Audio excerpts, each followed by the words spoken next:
Go ahead and get started. If you're a community developer, either in the making or making, make some noise. I said, well, now, where do the people go when they want their hair done? Where do they go? To the hair salon. Where do you go when your soul is needing Jesus? Where do you go on Sunday? Church. Oh my God, you go to church. But where do the community developers go when they need a little upliftment, when they need some community, when they need to see smiley faces and get some vibrancy in their lives? Where do they go? DevelopHER Baltimore! So in the room, like this one, brought to you by RealDev-School. If you don't know by now, I am delighted to be your host this evening, kind of, in a way. I'm the Director of Programs at RealDev-School, the educational arm of O'Hara Development Partners, CDC, Inc., and I'll tell you a little bit more about that organization in just a little bit. But for right now, I'm really, truly excited to see all of these Black, brown, beautiful faces in the place. Morgan State University, okay? Turning this classroom into what we always do, which usually is kind of like a sanctuary, kind of like a construction ground, kind of like, a shop. We do all things here, right? I want to also acknowledge some of the people who make this event possible, to Devin Brown and the entire Morgan State University staff. Thank you for being our partners. Thank you so very much. We appreciate you.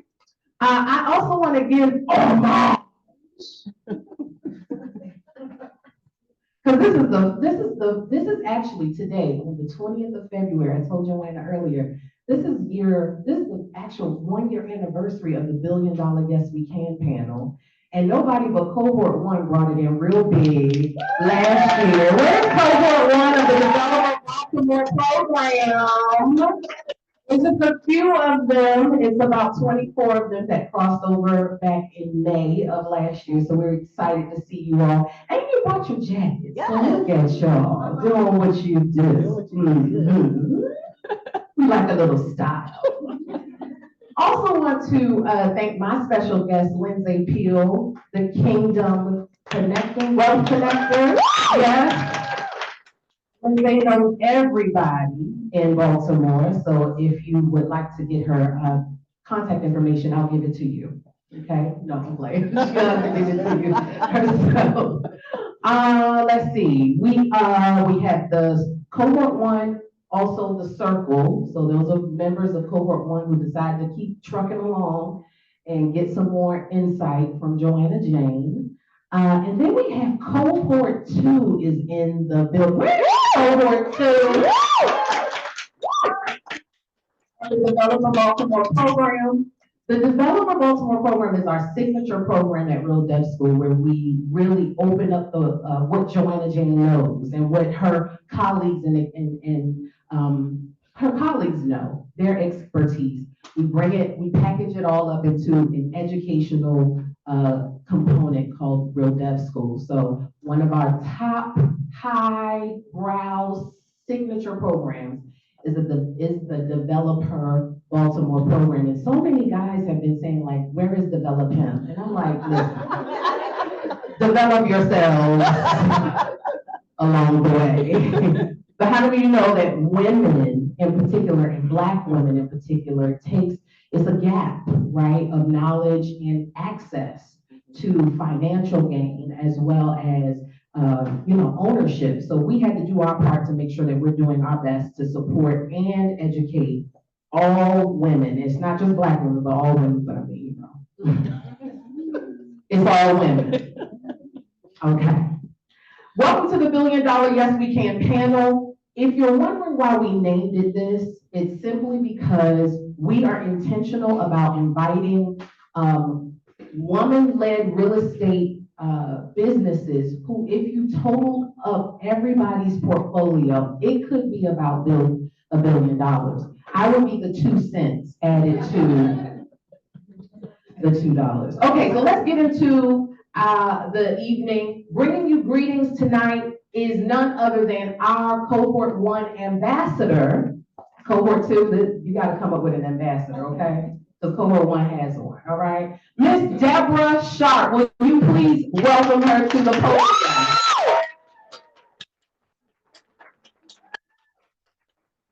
Hello, hello, hello. Good evening, ladies. How is everyone? Great. It is such a pleasure to be here, to see all of your faces, to be in the room with Cohort 2. Yay! And the esteemed panel that we will be hearing from shortly. Welcome to the Billionaire Yes We Can panel. I'm thankful for being asked to bring you greetings and bring you a welcome. And I really, really hope that you are learning and enjoying and maximizing your time in DevelopHER Baltimore. Got a question for you, Cohort 2, pop quiz. Owning real estate is your what? Right. Hey, we good. Because it's so important for us to understand what owning real estate, land, and property is.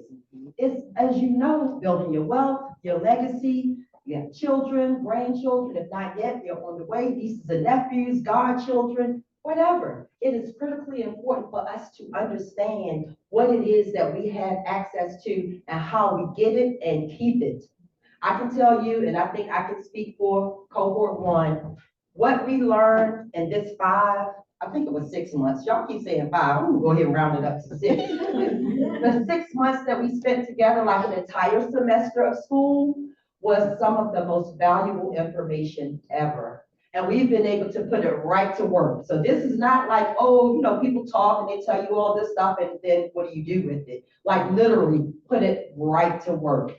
As you know, some of us have project-based learning. We're in our project-based learning groups. Group 1, can I get a whoop? And group 2, like it's actually happening. You guys following us on Instagram, y'all all saw Commissioner Kennedy on site with us, right? Yeah. Okay, because we know people.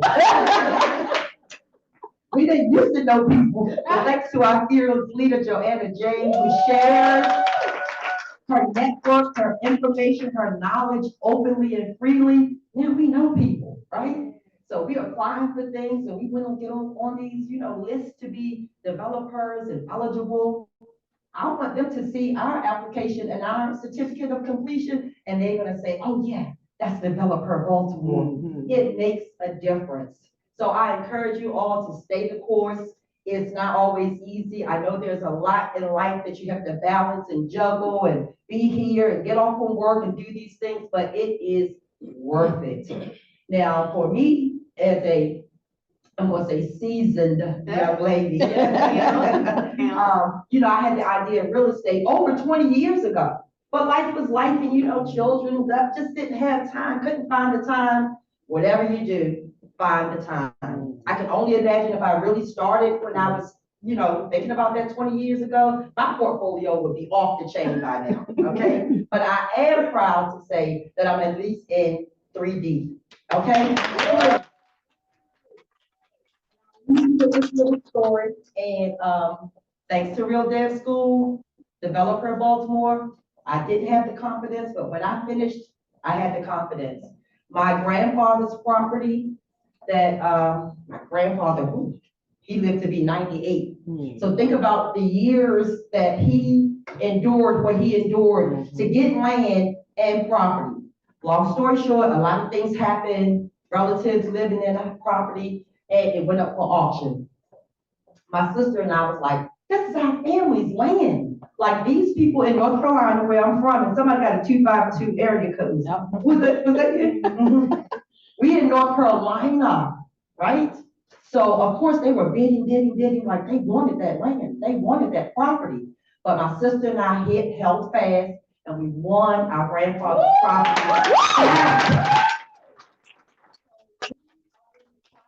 doing our renovations and development. I feel confident. I know what I'm doing. I've talked to contractors. They try some okey doke stuff. I'm not having it. Shut it down real quick because people automatically think you don't know, but we know. And I'm so happy. I'm so proud that I've completed this, and I share it with cohort 1. Looking forward to you guys in cohort 2 completing your work too, and we all celebrate together. Yes. Thank you so much. Thank you. We're gonna one more time for Deborah Shaw. Now, get that back. Hey, get it. Hey, I'm truly proud of folks like Deborah because they may not have had property by the time they, like May 9th was graduation day in 2024. But fast tracking, this woman has properties. So I'm just excited and just excited for you, Deborah. Thank you so very much. Now it's time for the $1 Billion Yes We Can panel. I am going to read these bios, just a snippet of them, so you can understand who's in the room, and also take your smart devices if you can. Yes. And you can read along with me, as well as have all of the contact information to our panel guests tonight. All right, you ready? Yes. Are you ready? Yes. All right, let's go. Bree Jones is the founder of Parity Homes, an equitable development company revitalizing hyper-vacant neighborhoods in West Baltimore through community-driven home ownership, committed to development without displacement. She ensures long-time residents benefit from reinvestment efforts. A recognized leader in systems change, her work has been featured in major publications and platforms, including a TED Talk, Go Ahead Girl, Right. and keynote at the Nantucket Project. With a background in finance and venture capital, she brings deep expertise in deal structuring and investment strategy to her mission of building wealth and community. Please. He's $1 billion wealth, y'all. Aisha M. Hudson is a property manager and real estate developer dedicated to sustainable, resident-centered living and community empowerment. A retired fire service leader, excuse me, yes ma'am, got a fire, she'll put it out. With a background in conflict resolution, wanna fight, she'll put it. Focus. She continues her impact as a mediation trainer and executive coach. As founder and CEO of A Piece LLC, she has grown a thriving rental portfolio while championing urban farming through Nettie Farm, look that up, reinforcing stewardship, ownership, and wellness in local communities. Please welcome to the stage, Miss Aisha Hudson. Keeping it going. Angel Brown of New Wave Health Services is a powerhouse real estate investor, contractor, and entrepreneur who has flipped over 100, everybody say 100. 100 properties and built a thriving portfolio across Baltimore. As the owner of multiple businesses, including a construction company, a property management firm, and a mental health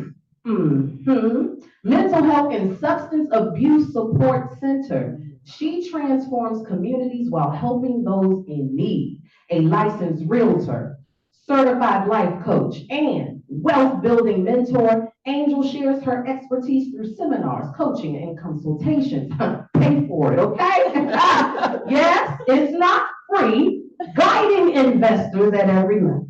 Having started with somebody say no money. No money. Say it out loud, because some people right here, right now. No money. And bad credit. All that. I'm sorry. She said no money and bad credit. Read this, okay, it's in here. She proves that with grit, strategy, and heart. Success is possible for anyone. Wow! My goodness. You were revival just creeping up on me. I don't know what's going on. Kathy Robertson, board member of Visionary Venture Partnership, LLC. Now I'm gonna talk about the LLC and their charitable organization, okay? So everybody say VVP. VVP. That's the LLC. And then VVC. VVC. Okay, that's the charity. Y'all with me? All right. All right. Kathy Robertson, board member of Visionary Venture Partnership, LLC. That's the VVP, and then Visionary Venture Charities, Inc. That's the VVC. Plays a key role in contract negotiations, funding acquisition, and development oversight, securing nearly, everybody say $1 million. $1 million. In grants and tax credits. Can I get $1? Can I get $1, Kathy?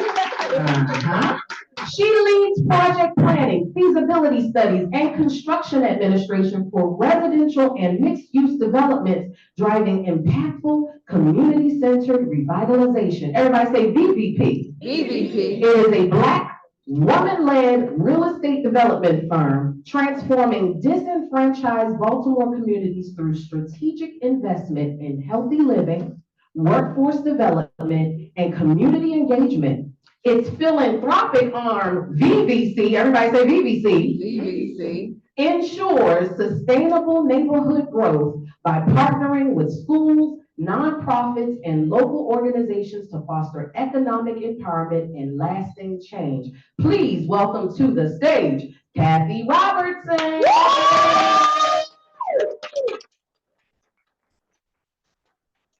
All right, we got Bree Jones, we got Aisha M. Hudson, we got Kathy Robertson, we got Angel Brown, and coming to the podium, Natasha S. Davis is a powerhouse for real estate development and nationally certified construction trainer. She's a nationally certified construction trainer transforming communities through strategic investment and education. So much money in here. With everybody say $9 million. $9 million. Woo, she's so rich, so beautiful. With a $9 million real estate portfolio, she is redefining residential and commercial development while equipping the next generation of construction professionals through the Block Society. Woo! Honey, yes, God, if you haven't seen them on Instagram, look them up. A champion for diversity and economic empowerment, she is breaking barriers and building legacies through mentorship, workforce development, and real estate innovation. Can I talk about Natalie now? Where's Natalie? Woo! Actually, come on up to the stage, Natasha S. Davis. Come on up. Y'all give us some love.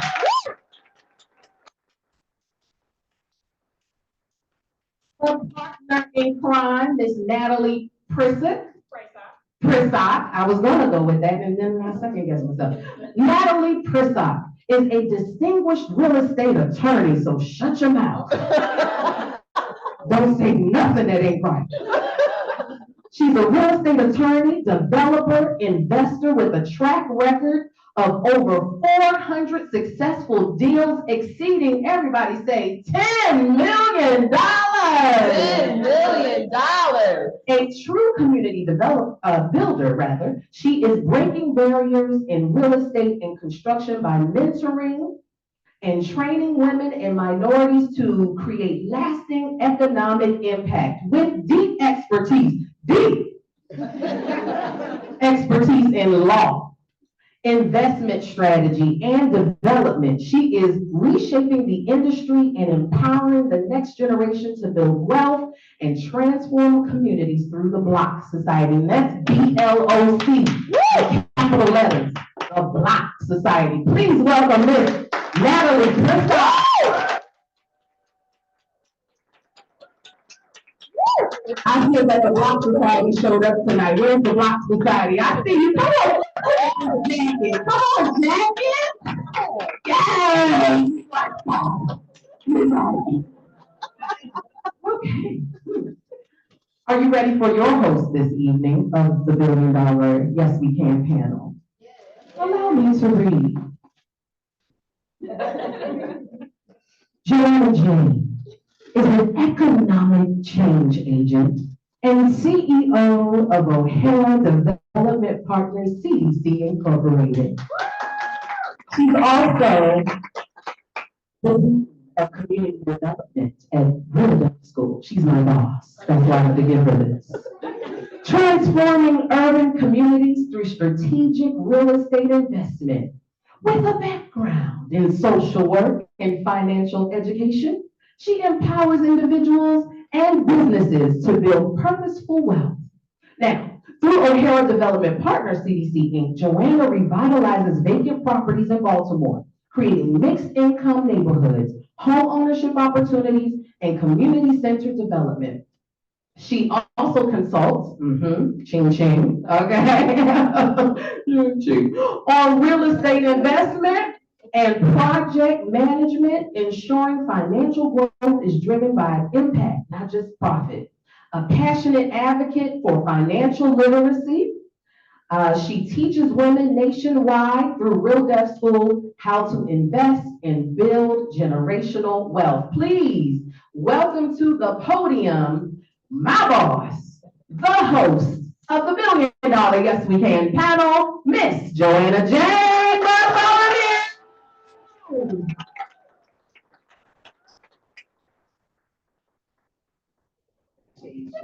You can't get a better host. Right? You can't get a better host.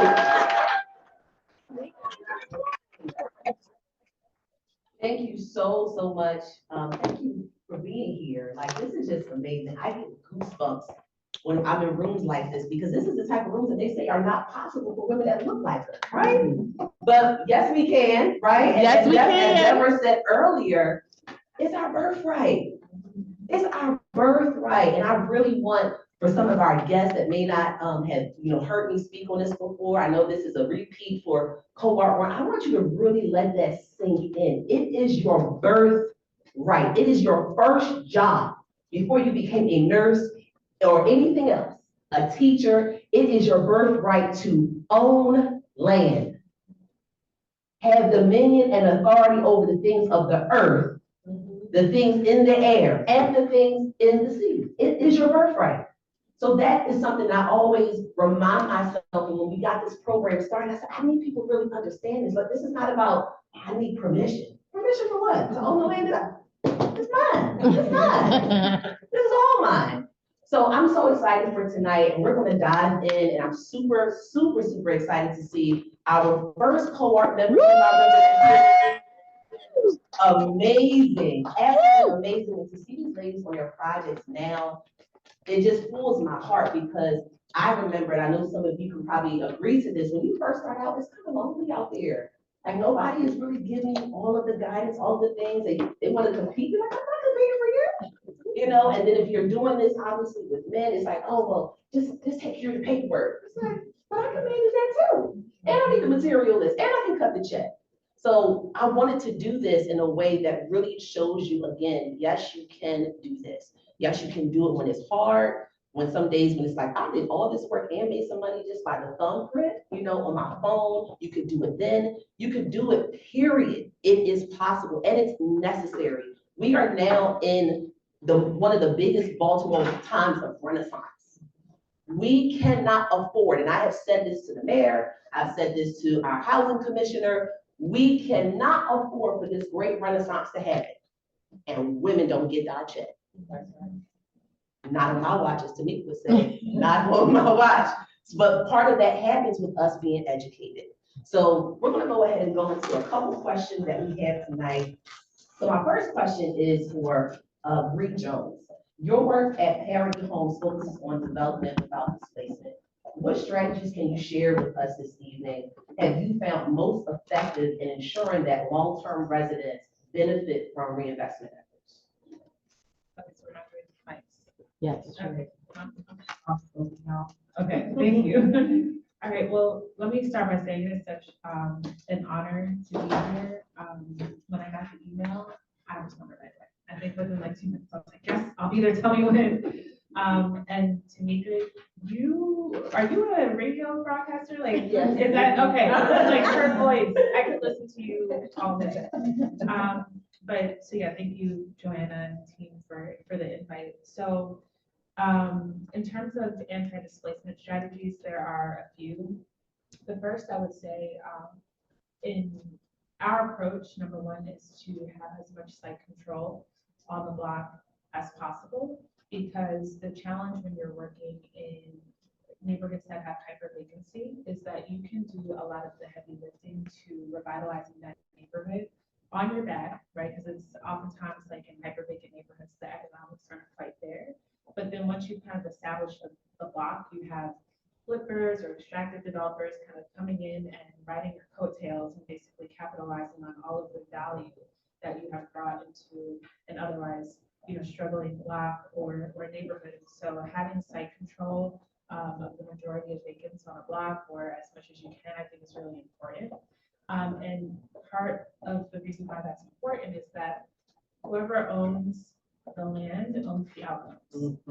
And so whoever owns the land owns the outcomes.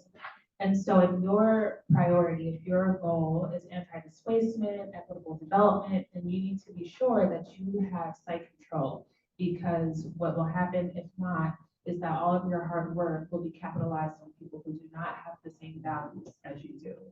And so when we think about anti-displacement, okay, well, why is site control important?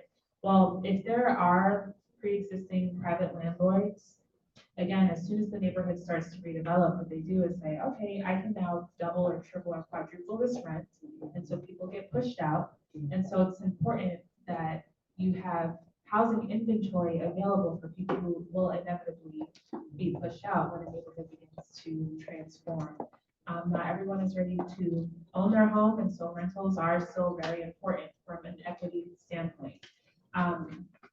So that's one thing. And then the last thing I'll say around anti-displacement, I was able to co-found another nonprofit organization, and now my co-founders run it and I've stepped back, but the whole impetus behind that organization is called the SOS Fund, which stands for the Stop Oppressive Seizures Fund, run by Nika Manley. Some folks might know her from Life Like More. She in and of herself is a powerhouse.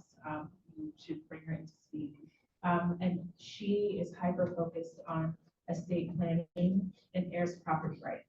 And we talked, I can't remember who, maybe it was, who was just saying that their grandfather's land went to auction. That's all heirs property issues and concerns and tangled titles, or sometimes a lot would happen.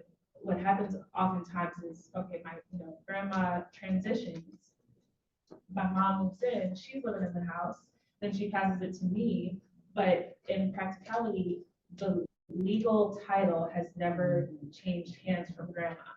And so if I fall behind on the mortgage, or if I miss a water bill or a property tax payment, an investor can purchase that tax lien for $700, can foreclose on that lien, and will take all of the equity in the property. And that is how Black wealth is oftentimes lost between generations. And so what the SOS Fund does is they will work in lockstep. So as Parity is renovating a vacant building, if there is a legacy owner to them anywhere within our vicinity, we reach out to them, we establish what we call a housing stability plan, where we assess, okay, is your name actually on the deed? Do you have all of the homeowner's tax credits that you're due to make your housing payments affordable? And do you have an heir? Do you have an estate plan? Do you have a next of kin who will take this house when you transition? Because the only two things that are certain in life are death and taxes. And so for all of you, we want to live a full, healthy life, but I'm working with my mom on an estate plan that if I, God forbid, perish, she will get all of my assets. Like, I'm 33 years old, but it's still a conversation that needs to be had right now. So to summarize, and sorry not to take up a lot of space, or to take up space, but Yes, time for queen, others. queen. To prevent displacement, I think it just requires foresight and strategic planning, because I think the gist is that our work is going to add value. It is. And when there's more value, prices increase. It's, that's base economics, but you can help to ensure that as prices increase, as values, get better, that the people who are vulnerable still have an opportunity to stay in their community.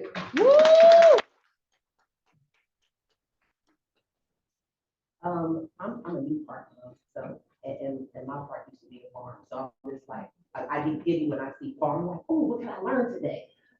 So you successfully integrated property management with urban farming from Nettie Farms. How can developers incorporate sustainable and wellness into their real estate projects? Sure. Good evening, everyone. Aisha Hudson, and again, I want to echo Bree's initial beginning about you all, the program, the energy in the room. I feel like it's just what I needed in this moment in time, so thank you.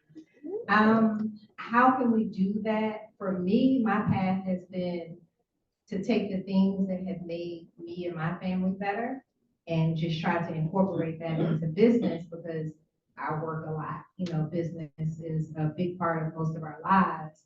And if that's going to be the case, I decided, well, how can we do that so that it's sustainable for our residents as well as for ourselves?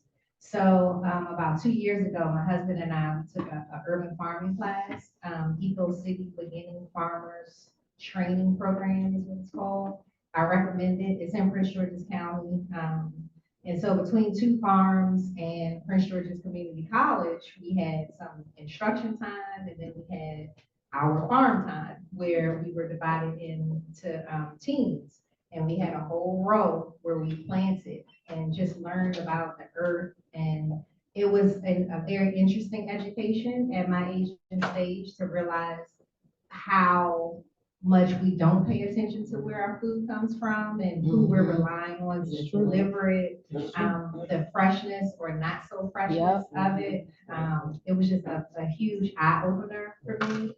And it was something very gratifying about putting your hands in the dirt and then you see something rise out of it.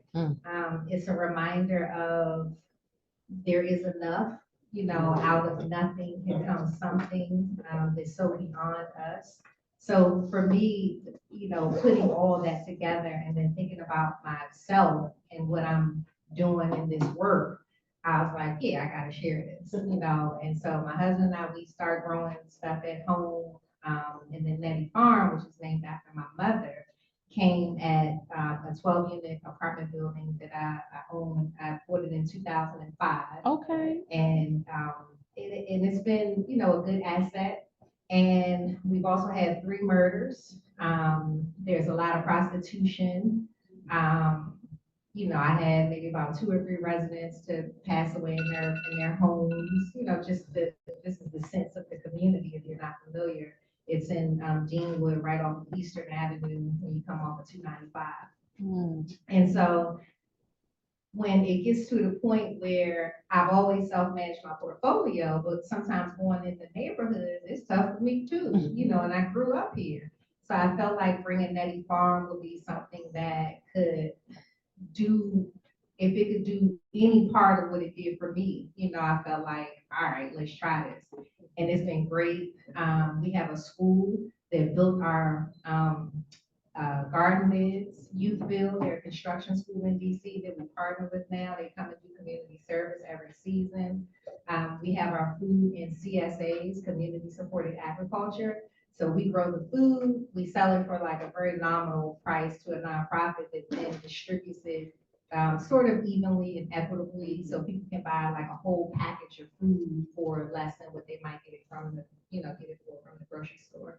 And so we're really proud of Nettie Farm. We also get the Urban Farm tax abatement, which is a tax credit that DC offers. It's like you have to have at least 2,500 square feet. And it's like some math. It's not a ton of money, but it's still an abatement. It's recognition, And so we're really proud of that.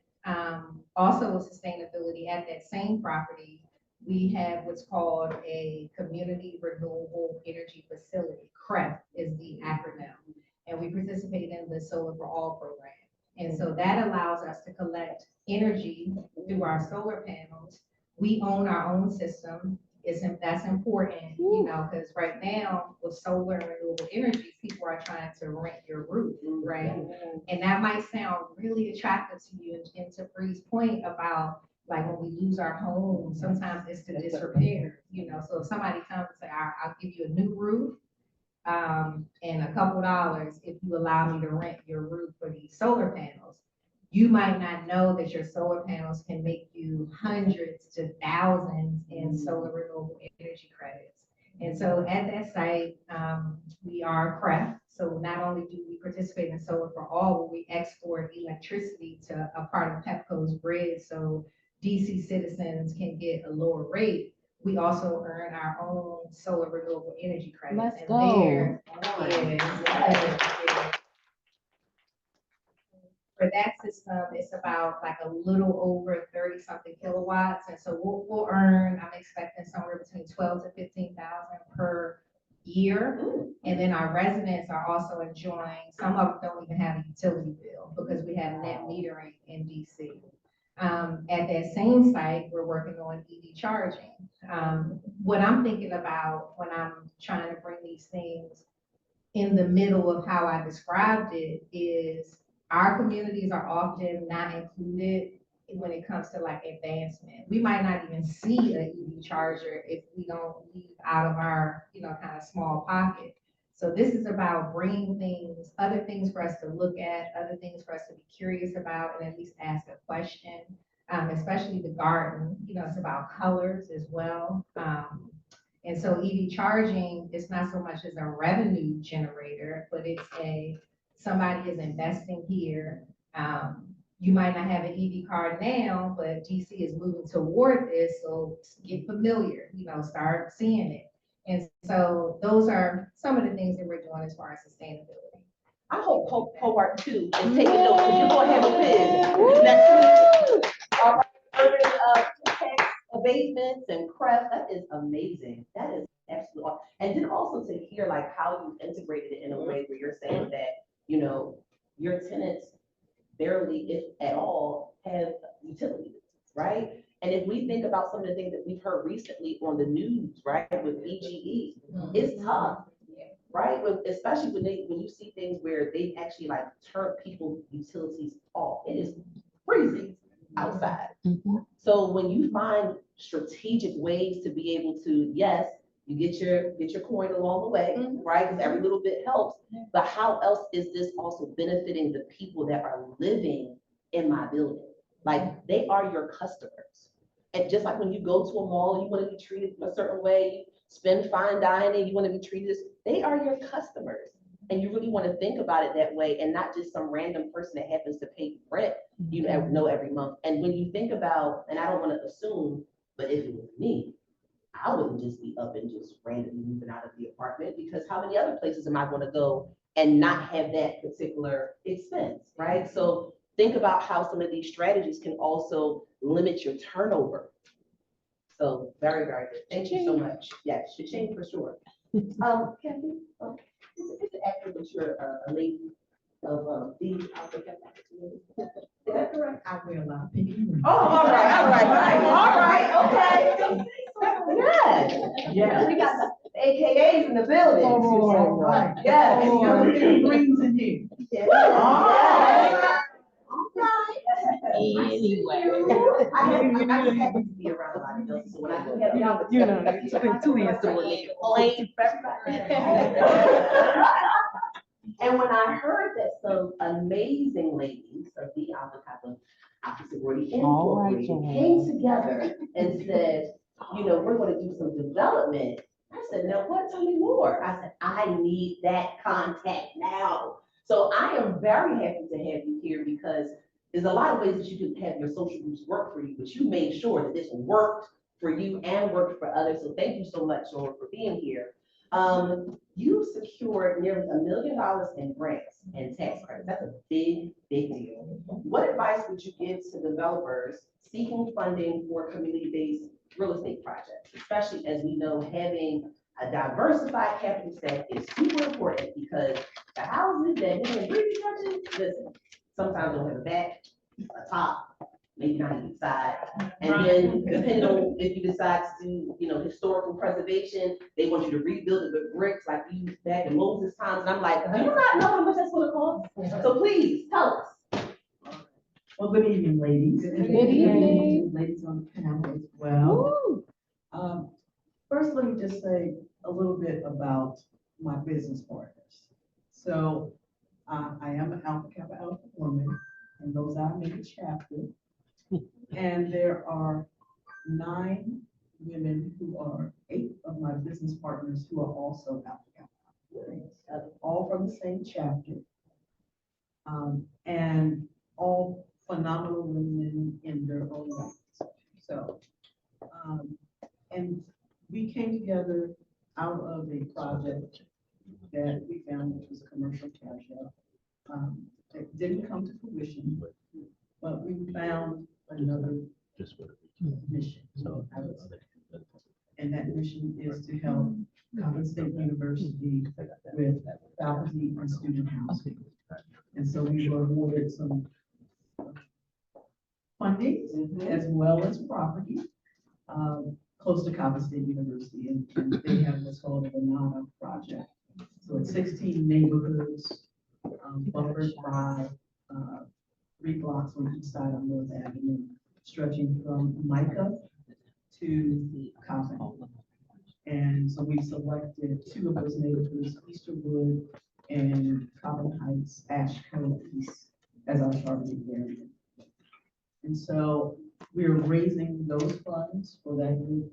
But prior to us coming together, we individually had experience in development in one way or another. I like to say that I'm on my 4th career. So I started in architecture and planning, and I went to economic development, then housing development, and a nonprofit in St. Manchester. And then the Baltimore Program Corporation to economic development, and now in transportation. So all of this is based on community development. And along the way, I learned that I was in my toolbox from helping other developers like David S. Brown, the Cordish Company, and others do what they do. And so those big projects that you see are projects that I worked on. The Loyola Field of Dreams, Loyola College, the Owens Mills Metro Station, all of those things. So I had access to their needs.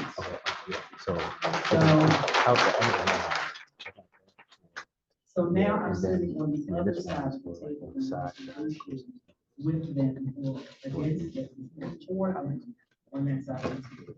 And so individually, we actually raised $1,700.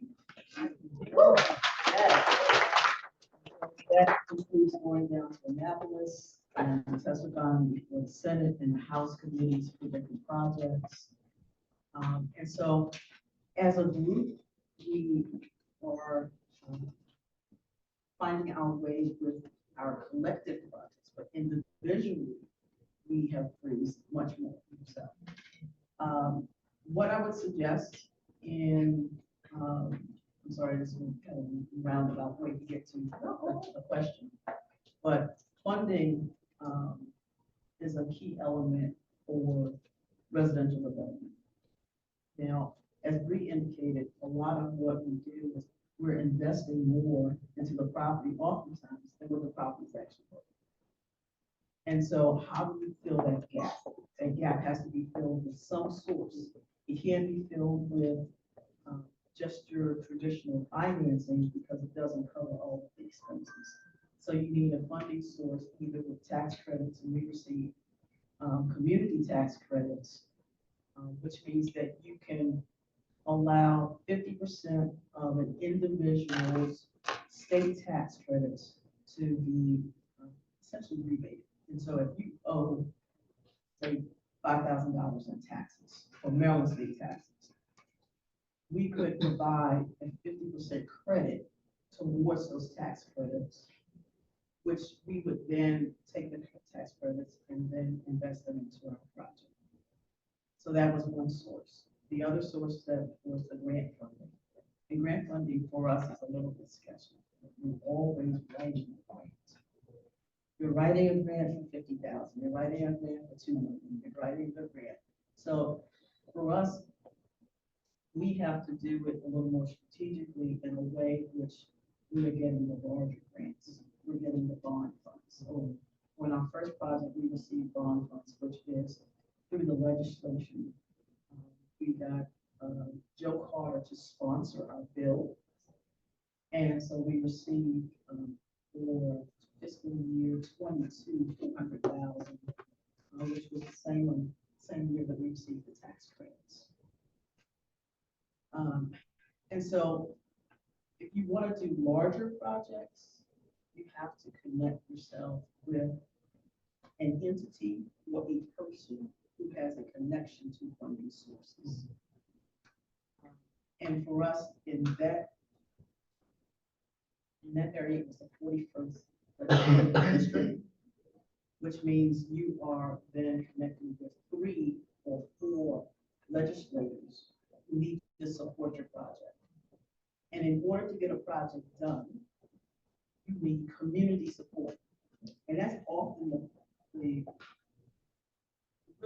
point that developers forget. You get funding, you get contractor, you get the funding, you get contractor, you get all of those, but you forget about the community. And no matter whether you have legislative support or funder support, a community can kill your project. And so getting tax credits that would benefit the community was an advantage for us. And you can be so. Thank you so much.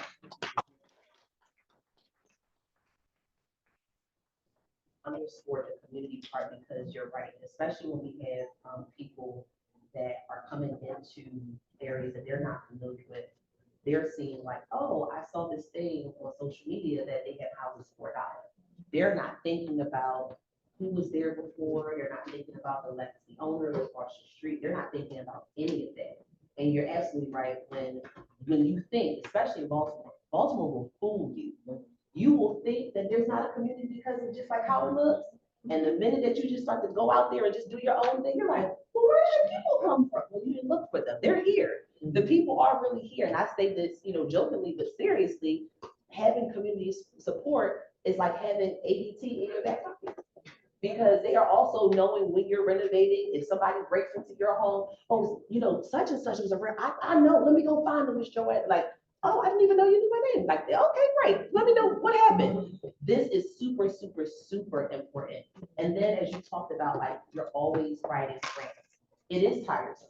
In the beginning, you might find yourself being the one writing the grants. You may not have the funds all the time to hire that person to write the grants for you. But what I've often found, now doing this for a little bit, that after a while you start to do a lot of copy and pasting. They ask you relatively the same questions. And unless you flipping businesses every other day, your answer should pretty much be about the same thing, right?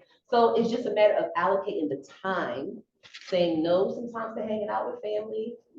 I can't make it to this baby shower, baby number 6. Why are we doing this? Like, listen, I come from a big family. My daughter's one of 76. I'm like, I'm not coming to another baby shower. You recycle, okay? I got stuff to do.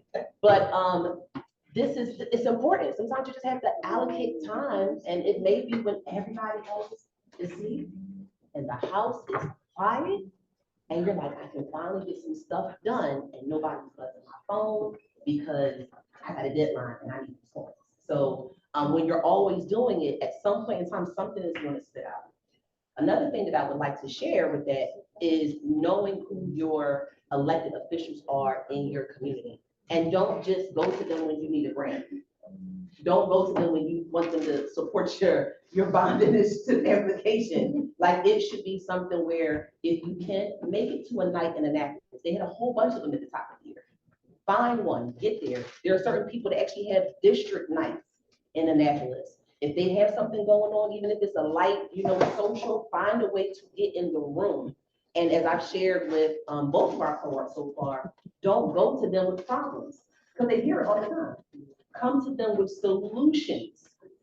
And if they hear something that also connects with what their legislative order is, then it turns into, can we get coffee? Can we get lunch? Oh.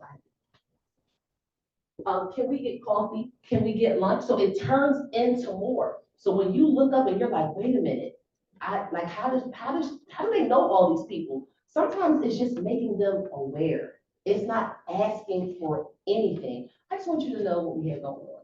I just want you to come and take a tour. I'm not putting an application for, I just want you to know.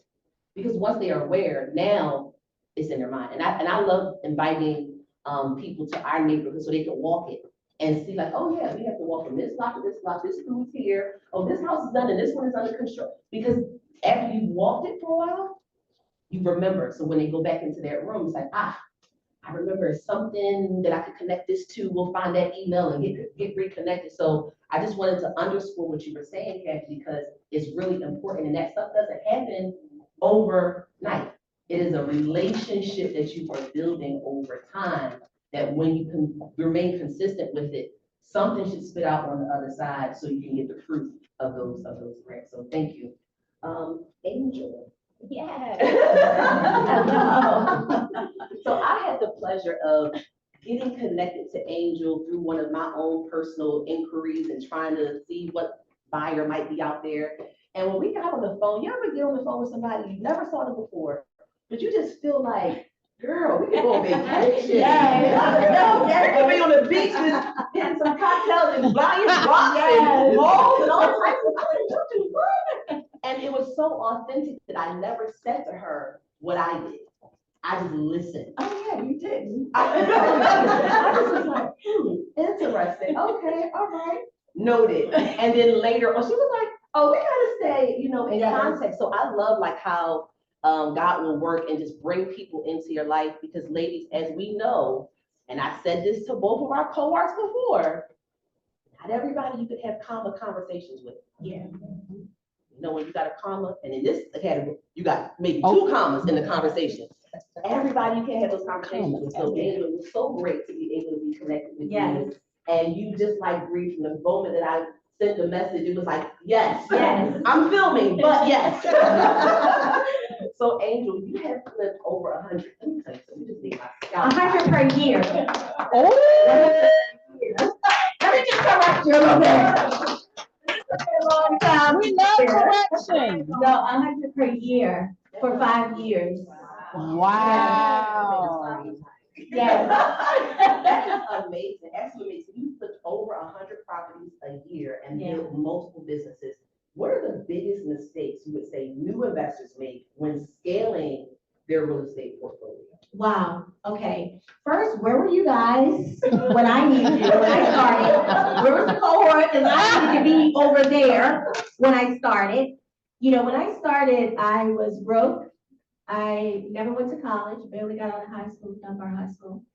And I had bad credit. I was a broke baller, I should say. Okay. Very fancy, but broke. Hiding my car from Capital One. I was doing it all that. I know y'all don't know nothing about that, but I was doing it, right? And I think that one of the biggest things that people underestimated me, because I was a woman. And so I got taken advantage of. I've been a realtor for 20 years. What made me get a license, an MHIC license, contractor's license, is because I was taken advantage of by mostly men. Sorry, camera guy. Mostly male contractors who would overcharge you and all these different things. So I wanted to make sure that I learned myself the business. But I think one of the biggest things and one of the biggest misconceptions is people think that credit is not the way that credit is better than the almighty dollar. Okay, it's better than money. And I had to learn that the hard way, because nobody wanted to give me any type of information, especially us. Every time I would ask a question, oh, call me on Monday. But Monday I kept getting the clicks, And I think that a lot of us don't share information because we're competitive and we think that, oh, she's gonna take something from me, or she's my competitor. No, we can get this money together. Like all of us.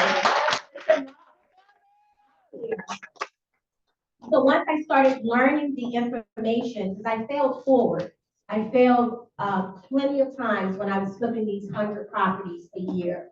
And it was mainly because I was not writing down everything that I needed to write down. I wasn't budgeting correctly. Unfortunately, I wasn't getting grant funds, so I was being denied for all of that. So when you are out there and just starting, yes, there's a lot of funds out there available, but how do you get them? How do you get the funds? Because typically you have to show history of being able to manage those funds. Yeah. Well, how am I gonna show history if I don't have no funds? Yeah. Like, how am I gonna show you? You gotta give it to me so I can show you. So for me, I had to change some things. If you're not changing it, you're choosing it. Oh. You know what I mean? And so you gotta look at yourselves when Jesus. you're doing this, and you have to make sure that you're making the changes that you need to be the developer that you guys are destined to be. I went a different route than most of these ladies. I started just one house at a time because I couldn't do a lot at once. But years later, I now own 42 properties. 42 properties, 7 apartment buildings. I have an apartment in Dubai. Let's go! We just settled on a property in the Bahamas. And I'm now filming a docuseries. That's why I was late with my stuff. I'm filming a docuseries right now. They're following me in my life because they don't have a lot of Black women that they see at the magnitude that we're doing business. New Wave Health Services is a mental health business that if you guys have rental properties, I'm gonna tell you, that's something you should do, a recovery house. A lot of people don't wanna do recovery houses, but you are giving back and you're also building wealth. Come on. Small property in Baltimore City, just a row home, as a recovery house. It's about $26,000 a month. I like that one. Right. $26,000 per month. That's giving no services. That's just housing them. What, they give you that money? Wait, I'm trying to No, understand. that's what, yes, that's what you get. Yeah. That's what you get. I have one of my staff that works with me, Corey, right here. She can tell you. She works at my mental health, right? We have 251 people that we house. A lot of people are developing, but they're not developing for people who have substance use disorder. And right now, that's what we need. We have over 14,000 vacant properties in Baltimore City. And yeah, we have the dollar program and all these different programs, but it's really hard to get approved for those programs. A lot of people don't know if you have a nonprofit, you can buy from HUD 50% off. The properties are 50% off. So start a nonprofit, y'all. It's not that hard. It's 30 pages.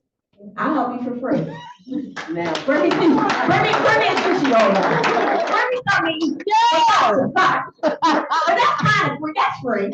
We love But it. it's a lot of things that you guys can be doing. We have 7 people in the second one, right? Yes. Okay, so can you raise your hand?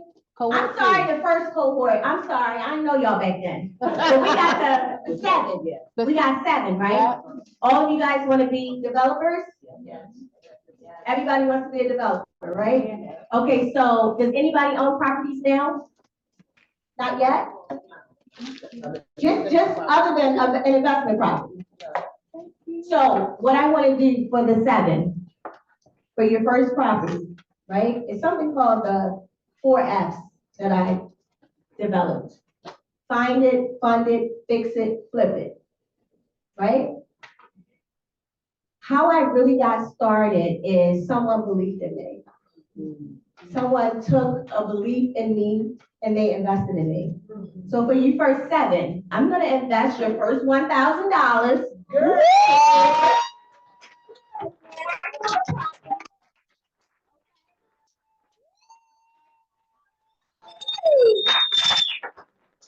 All right.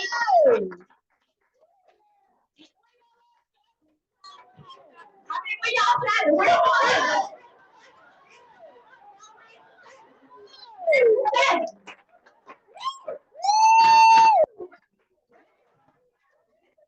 For you guys to do, right? Because you're gonna leave here today with the checks of $1,000.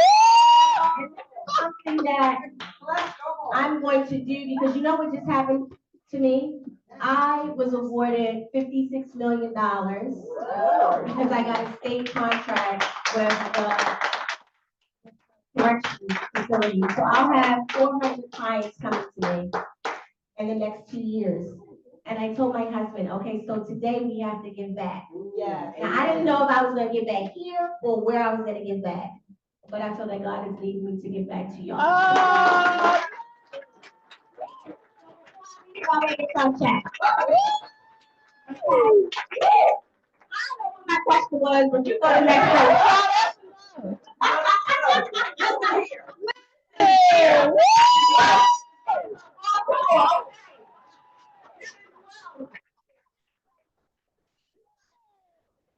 You better check your. You get a house. You better check your contact list because they can't run you $1,000 on drop. I don't know.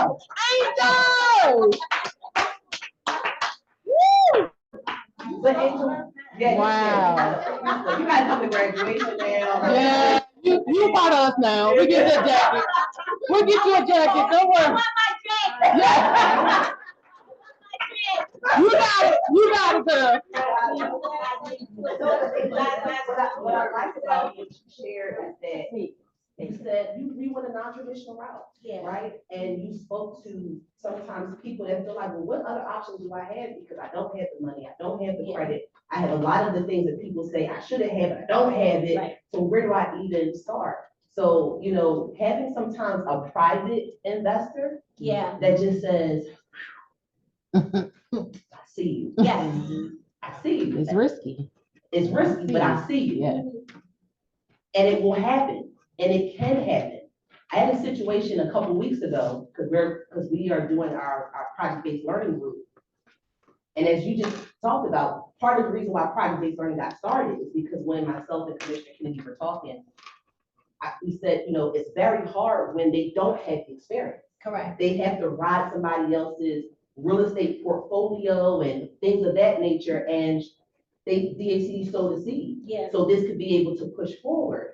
And cohort 1 is going well, and then cohort 2, when I'm thinking everything is getting ready to get moving, it was like, oh, and now we have to do this and we have to do this. This is a Yeah. lender that I typically always use. yeah. But for whatever reason, the roadblocks was just coming. I said, I know what's happening. We breaking curses. That's what this Yeah, is. yeah. This is so much bigger, so much bigger. Yeah.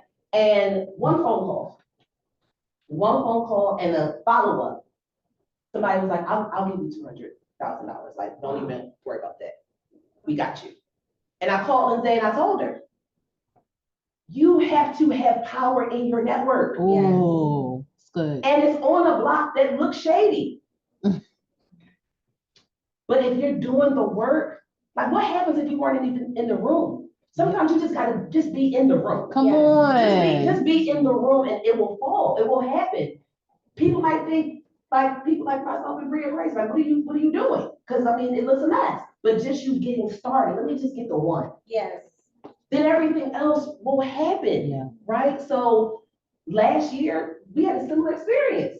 Damaris, if you could stand up, Damaris walked away with a free property.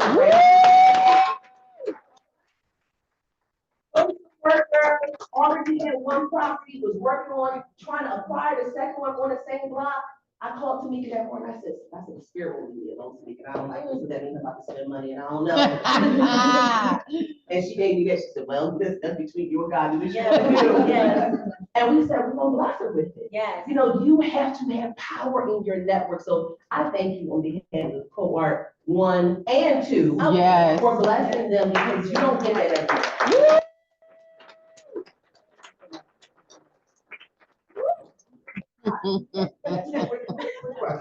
Lord. Natalie. I all love right. Black women. Natalie, with over 400 successful deals, what are the top legal pitfalls real estate developers should avoid when structuring their deals? Oh, that's good. Yes. Come on. First of all, how do you follow? That silly investment. Yes. I don't know about cohort 1, but I can't even concentrate.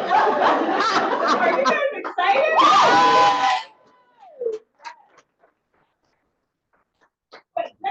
first start by talking about how people tend not to want to use attorneys once they get a few deals under their belt.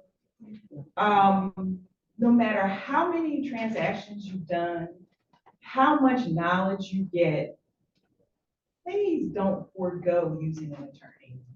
I work with a lot of investors, and then we do deals with other investors who don't use attorneys. And one of the biggest problems we have is that investor thinks they know everything.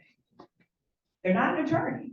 And yes, you've done a lot of deals. You've done hundreds of deals per year maybe, but you're not an attorney and you don't know the legal aspects of the transaction because you didn't go to law school. You're not staying abreast of all the changes in the law.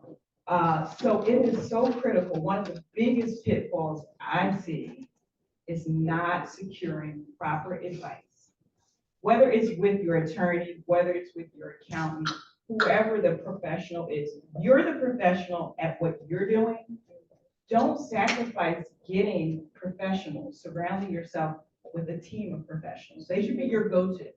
Now, you're just starting, so you're probably gonna have some trial and error, but I know you have great referrals with these ladies.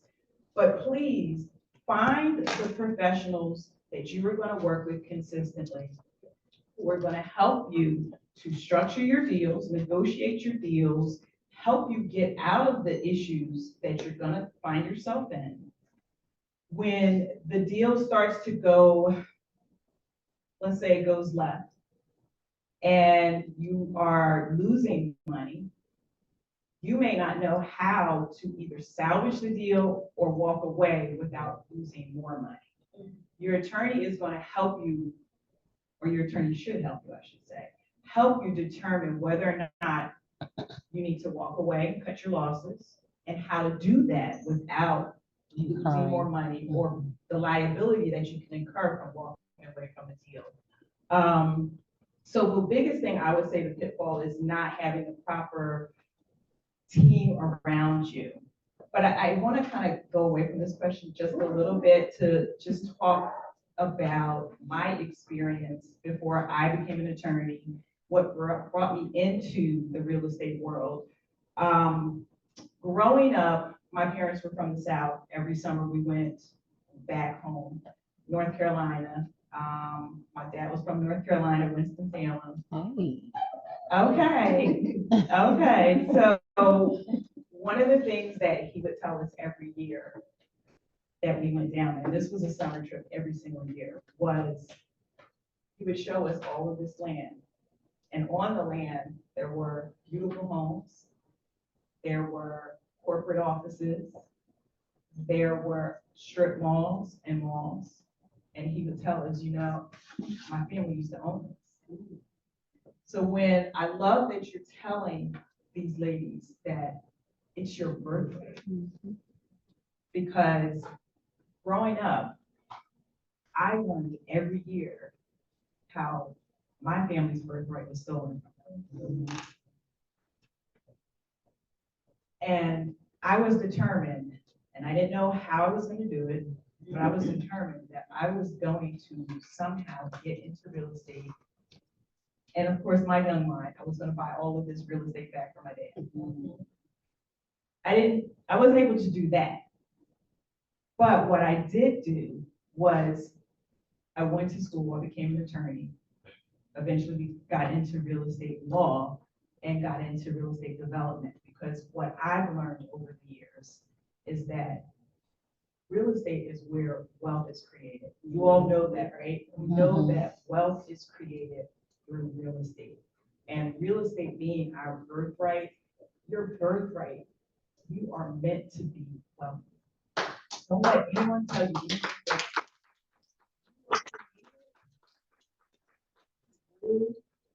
and dominate the world, and you do it starting with real estate. Don't let what happened to my father's family happen to you. I see it a lot with my clients.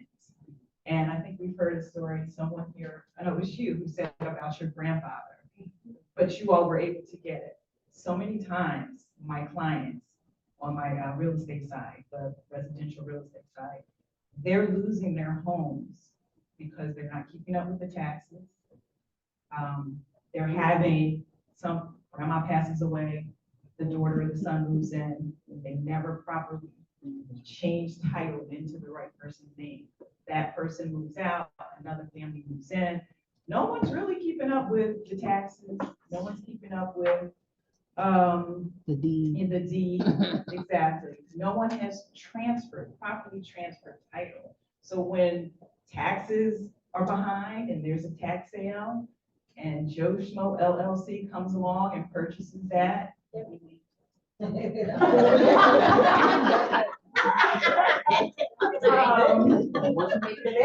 Exactly.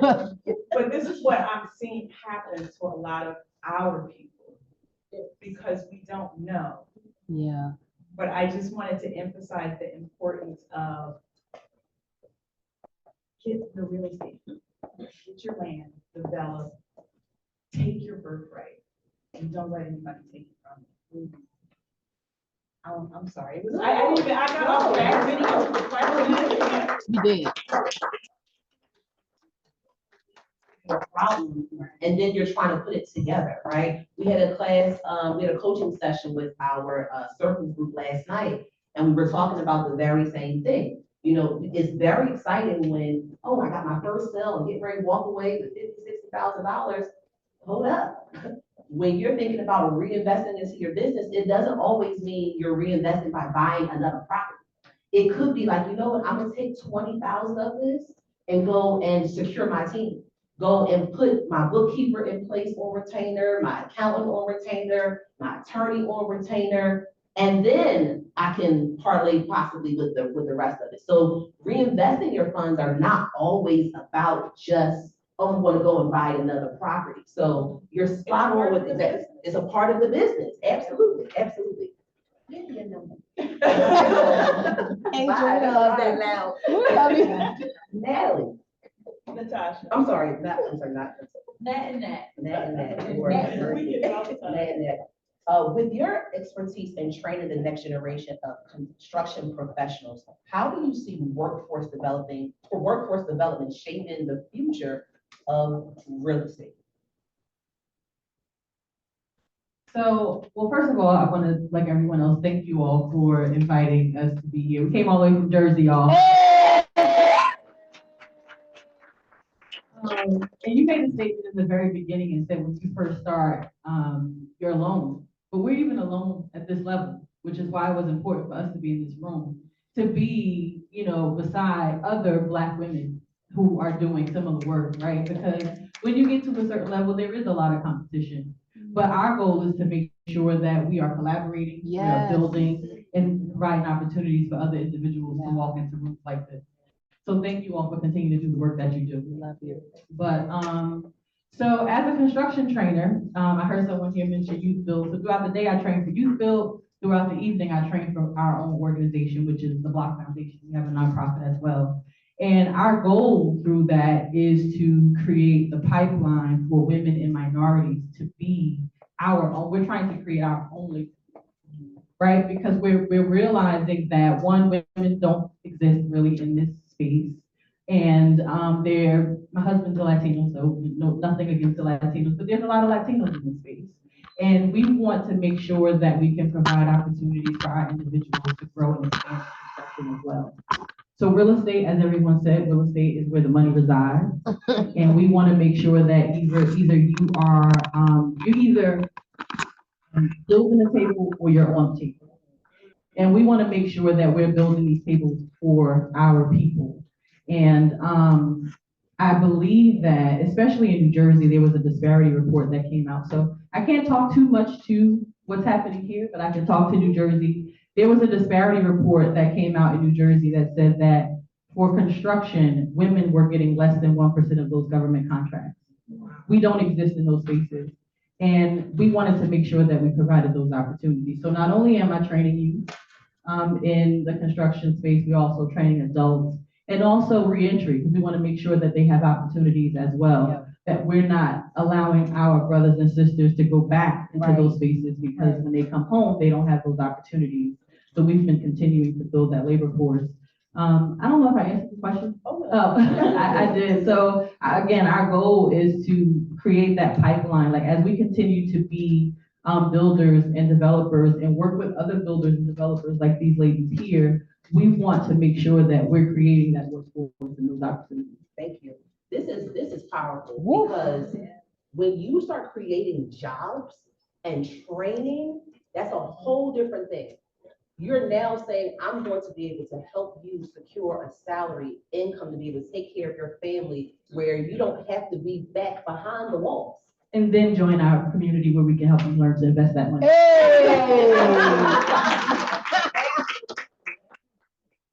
So I'm going to ask this next question. It could go to anyone, and even if we want to just kind of go down the line. As women leaders, no, I'm not going to ask that question. We're going to go to this question. This is the question that typically for women is that voice that whispers to us that say no, we cannot, not yes, we can. What advice would you give to mothers, partners, or caregivers who are trying to build a career in real estate development? Whoever wants to answer that. I'm gonna piggyback off of what Natalie said, and I would say to find your tribe. The reason why is because we have a lot of responsibility, and a lot of times we can't do it by ourselves. And when we can't do it by ourselves, we just don't do it. And I think that it's important that as you ladies continue to build throughout this program, that you find partners right here. The person who's sitting next to you is here because they want to do the same thing.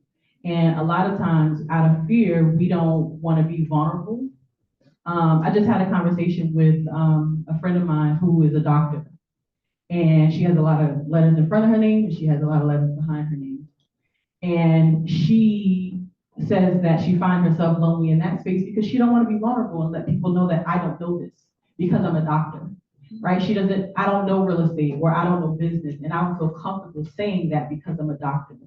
But when you enter into spaces like this, these are the people who you want to build community and build tribe with, because we have so much responsibility, it is hard for us to do it alone. And I think that we can go so much further together when we pool our resources together, whether we're pooling time, we're pooling money, we're pooling credit. Somebody in this room has exactly what it is that you need in order to get to the next level. So don't operate in fear. When you get into these spaces, talk.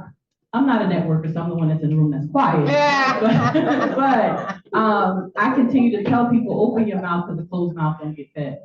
And listen, this woman here just gave $1,000 to start you on your journeys, right? Imagine if you all said, we're gonna pull our money together, right? Yes, We're not even gonna take, right? We're not even going to take that $1,000 and wait until we have more. We're going to pull all of this together right now and start tomorrow, right? So I think that those are the conversations and those are the relationships that you should be trying to build, and always make sure that you can find community within those who are looking for, they're looking for you. They're here because they're looking to do the same thing. I found my tribe. My tribe right here.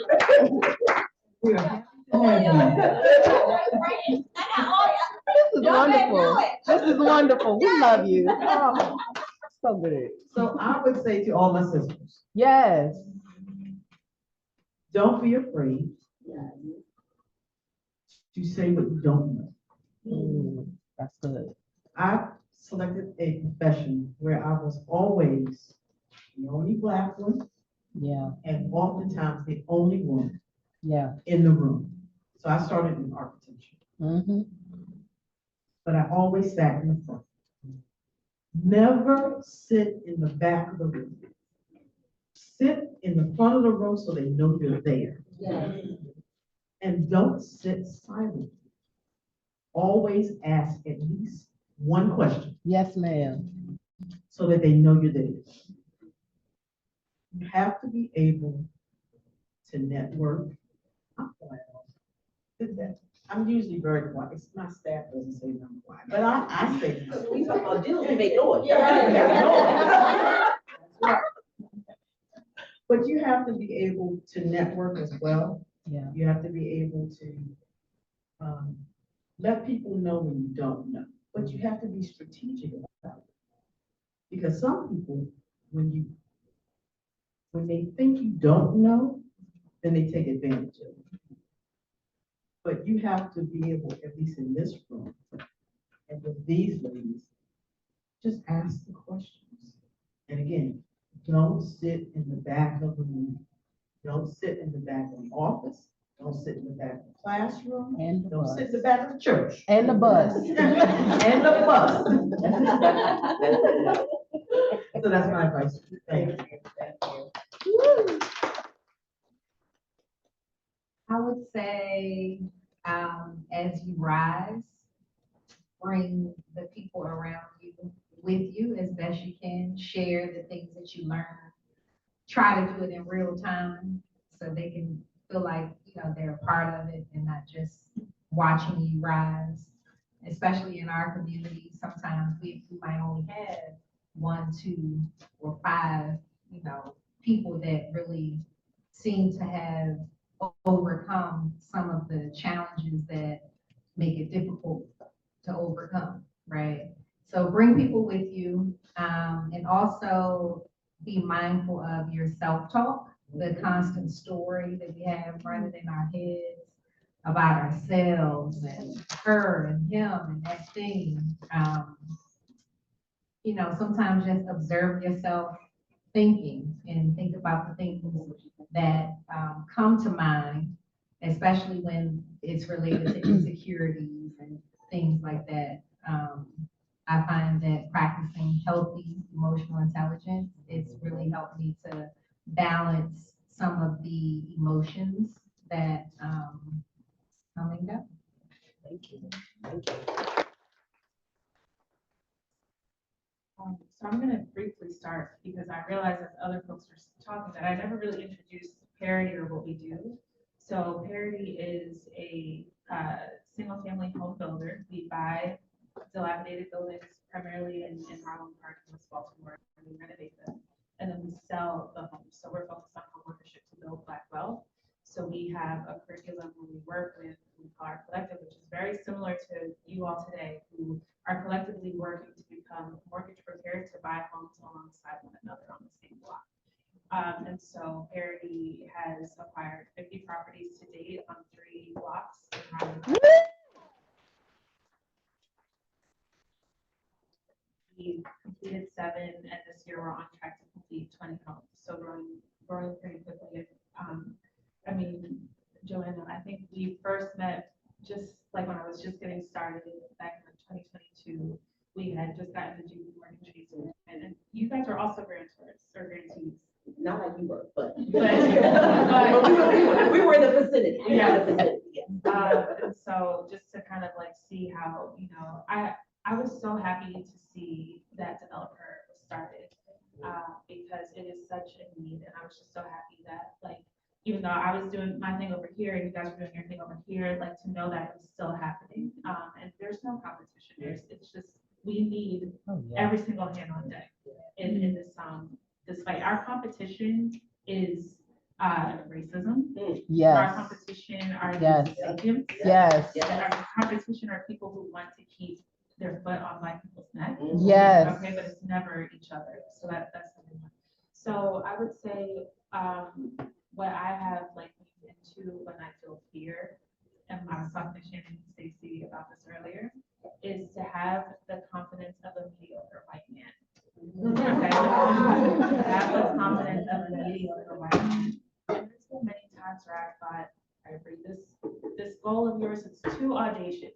It's too big. They say that if your goals don't scare you, they are not big enough. And every time that I felt fear about a milestone has been my indication that that was the right move and that was the right step. Every end of the year, I plan for the next year. We have these big goals, and I'm like, all right, but right now you don't have the budget for that. And I thought, what would a man in venture capital do? He would say, I'm gonna raise the money for it. I'm gonna make it work. And so we took that big jump, and now I've given myself a goal. Now I need to raise the money to make sure that this will get done, but it will get done. Failure is not an option. And here's what I mean by that. We're going to not hit a mark or not hit a milestone. That's failure with a lowercase f. right? That's a learning opportunity. It's an iteration. It's something that you learn from and then you keep going. But failure with a big F is to simply stop trying. And that is not in our DNA as Black people. Oh, that's so We're gonna good. keep getting up and keep trying. So I guess to summarize that would just be fear, think of fear as your friend. When you're feeling that fear, like speak to it. What are you trying to tell me? I know you're trying to protect me from something and I appreciate you for that. But I'm actually gonna take this calculated, well-educated, researched risk. And I have my tribe around me and it's gonna be okay. We love you, Bree.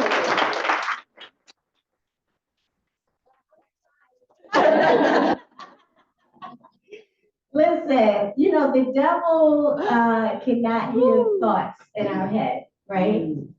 Only what comes out of our mouth. So speak that in existence. I'm rich.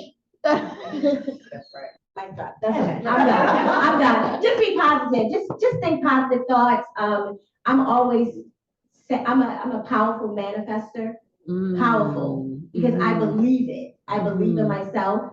And so when I say I'm going to flip 100 houses and I have other people that say, how are you going to do that? It's like, I'm going to do it.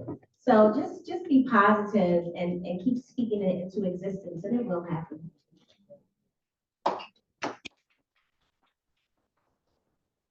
I'm gonna pretty much summarize a lot of what Bree said, and I think all the ladies touched on fear, because fear seems to be that biggest stumbling block or that biggest obstacle that we all seem to face.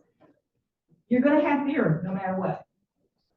You have fear every day about something. So you know what? Do it afraid. Don't let fear stop you from doing what it is that you were meant to do. Don't let fear stop you from being who you were created to be. Do it afraid. You do it afraid every day. When we go into jobs that we don't really want or jobs that are new to us and we're not sure what we're doing, you're afraid. But guess what? You need that job. You go, you do your job so you can get your paycheck. Do this afraid so you can recoup everything that was taken from you, that you've lost. Create that generational wealth for your families. Do it in fear, but do it smart, but just do it. Just do it.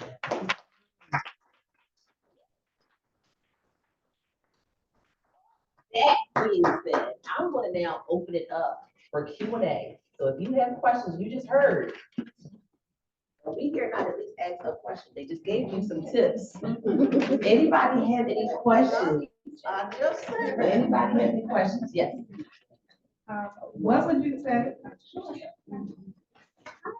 I am Shakina, right on with cohort 2. Woo-hoo. Hey. Okay, what would you say is the most difficult decision you've had to make as a developer?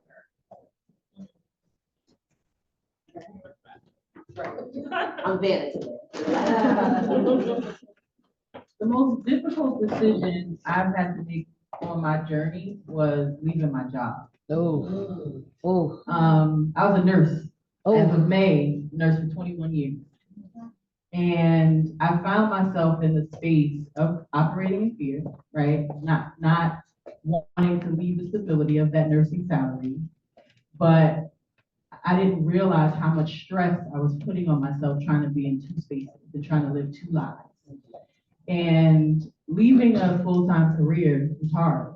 It's a hard decision to make, especially something that you went to school for, that you were in debt for, and something that I was the first college grad, first generation for my family. They absolutely could not understand how I believed that. So for me, it was making sure that I allowed my nursing career to be my first investor and positioning myself the right way. I think that went over a lot of. Right. Yeah, my job was my first investor. Yeah. And utilizing that time to position myself, because I knew that it was temporary. But even knowing that it was temporary, fear kept me there longer than I should have been, because I felt like this is stability and this is what traditionally people say you're supposed to do. Yeah. And so I would say that, one, make sure that you, at all times, if this is what you want to do, operate in the space of strategy. And because we are women and we're women in a male-dominated industry, and we're also of color. So we always have to be 5, 10, 15 steps ahead. We got to know what's happening before it happened and be in position to pivot when it happens. And I kind of went off track, but I just feel like making sure that you're always in strategy, always understanding what's happening, and just not operating in fear. I hope I answered that question, because I kind of went in a bunch of different directions. We But for receive me, it. It was leaving my job. Who has, and if you have another question, actually, this is what we're gonna do. We're gonna do like church, just come stand right here on this right on this side. If you are prepared to ask a question, that'll make it a lot easier. But if you wanna talk about it. So I would say one of the biggest fears we've had as a developer is walking away from a project. So we worked on a project for probably a year and a half. This was a 3.5 acre site in the middle of Baltimore City with swimming pool, tennis court, Oh, and a 14,000 square foot building. oh, y'all trying, okay. And we acquired that site control through an RFP through the city. So we were competing against other developers. And after working that site for a long time, and a lot of money in pre-development, because development is not cheap. So you need architects, you need attorneys, you need accountants, you need all of those to really determine whether the project is feasible. So at the end, we determined the project was not feasible. One of the main reasons was the community no longer wanted it. When we started the project, there were community meetings and they rah, rah, rah. And by the time we got a year and a half into the project, the community had changed. There were new homeowners, there were new tenants, there were new whatevers, and they no longer wanted that project. And so we walked away from that project, having the fear of not having a project. We walked away from that project in September. In October, we were asked to come into another neighborhood to be a developer. And we were asked to look at certain properties. And we competed again and we won again. So that was the biggest thing, knowing when to walk away when a project doesn't work. That's Wow. good.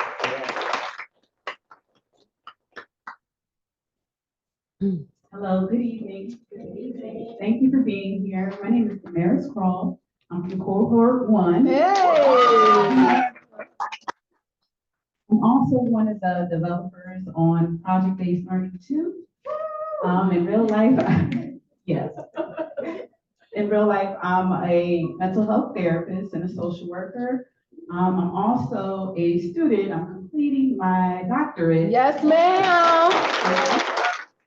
My doctorate focuses on teaching social workers how to do this work. So getting social workers involved in community development and moving them from being clinicians more to being active in the community. With all of that going on, I'm doing the project that Joanna mentioned earlier, and I have been frustrated because I got stalled and the project kind of got stuck in development. So my question to you guys is, how did you deal with project stalls and unexpected events that came up? What's the cause of the stall? First, it was a yoke that the water meter had to sit on, and the yoke was not up to grade because it was a vacant home. So the yoke people and the water meter people do not communicate. They're two different offices. So, yes. So until the yoke got pulled up the grade, the water meter people wouldn't install. Once the water meter was installed, then the water meter inspection was canceled. They said they had 2 inspectors for the whole city. We're rescheduling everybody's inspection. So we just been waiting. The answer is very simple, Give her the mic. which shouldn't be this. We have Joanna, call Alice Kennedy. And Alice will unblock it. And that's not how it should be, because the city should function without having to know the housing commissioner. But ultimately, unfortunately, Baltimore City is all about who you know. And when you're having those stalls, those delays, it's really a phone call to either Alice, or maybe her deputy commissioner, Tamara Woods, or to your council person or your state senator. And again, it shouldn't have to be that way, but those are the people who unblock those blockages, in my opinion. So, like, yeah, I'll take your number. Thank you, Bree.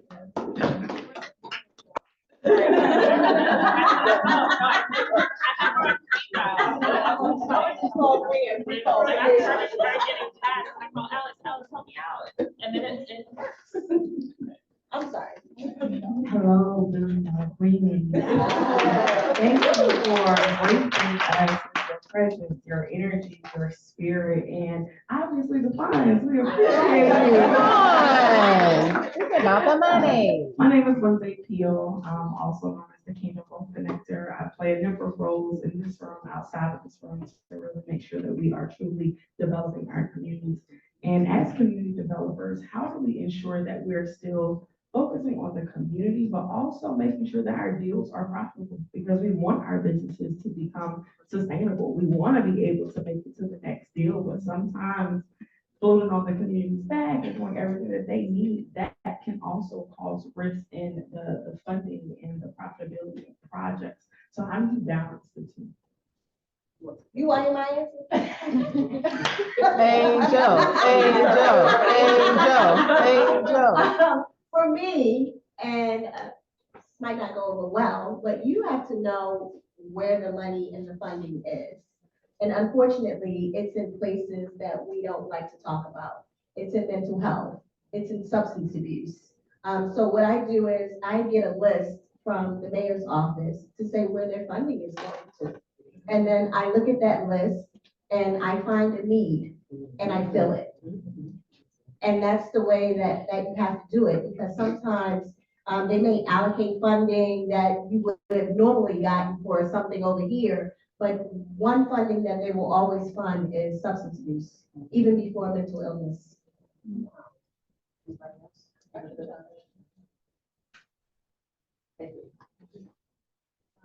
For us, because New Jersey is so expensive, and we started off with teaching women how to become real estate investors, what we had to do was create a nonprofit arm, because we wanted to make sure that we still helped our women build wealth, but also find an area where we can still give back to our community.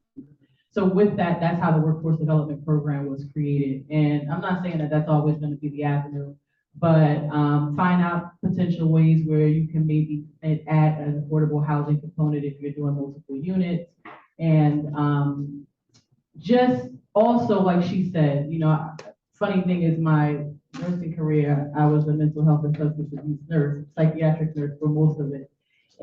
But just figure out ways that your real estate investment endeavors can pour back into the community, whether that's going to be through the actual unit, whether it's going to be in commercial spaces where I'm building this commercial space to create in-house programs like this. Just think about what you want your real estate endeavors to be and figure out ways where you can also give back to the community. But because New Jersey is so expensive, that was the reason why we created that nonprofit arm, because we absolutely wanted to be able to give back. I'll add to that too. And I feel like it's a blend of a lot of what was shared. So for us, what we're doing is we created something called the Steward Program. And so we also created a nonprofit arm, Community Stewards. And what we're saying is, as a community, we have to steward our own community. So the Steward Program is a live-in experience where you come into our new development in Anacostia, you live in one of the apartments for 2 to 3 years. While you live there, we have our community partners to come in on site and deliver education. Part of the education is home ownership. So there we have MANA DC is our community partner, where they're a HUD certified counseling agency. So they will walk you over the course of this 2 to 3 years, walk you through getting ready for purchase. We're incorporating emotional intelligence and conflict management. I feel like knowing how to mediate and listen and all those things has really been helpful for me in my personal life. So we're bringing that into the business. Development is also a part of it. We're going to use my grandfather's land that he purchased, and it was meant to stay in the family. We're going to build affordable housing, and the participants are going to shadow the development so they understand, not necessarily to become a developer, but to understand what it means to change your own community. And so a lot of times we're like, oh, what are they building over there? And we might not know what's coming until it's there. And so community stewards, and specifically the steward program, is designed to offer affordable housing now while you learn where you live amongst a cohort style. Because just like this program, Bree and I have gone through a similar cohort program where you're learning together and growing together from a particular place. I think it's a lot of power in that. And then these participants are gonna purchase the property that we develop, that they walk through the development with us, and they'll purchase one of those units. And we plan to do that over and over and over again. So you own the home, you can live in it, or it's an investment property. And so that's our effort. Woo!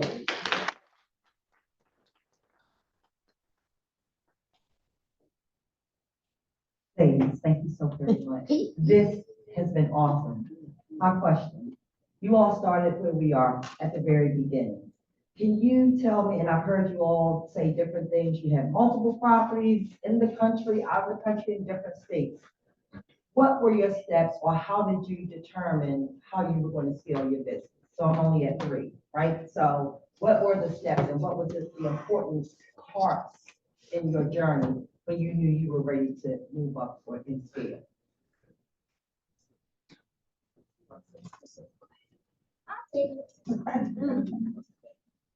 One of them James.